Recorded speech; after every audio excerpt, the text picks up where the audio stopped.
Ukrainian drone operators are many and hard at work, as seen when a Ukrainian T-72B3 tank recorded itself getting targeted by an FPV drone hitting it on the front.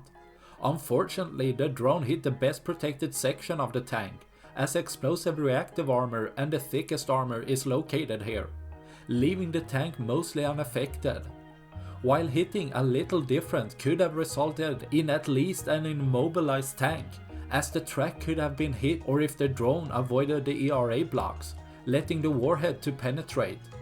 But as the tank keeps going, it runs to a firing position where a BTR-82A armored personnel carrier has gotten stuck. Here we see a second Ukrainian drone targeting this just in front of the T-72B3 tank.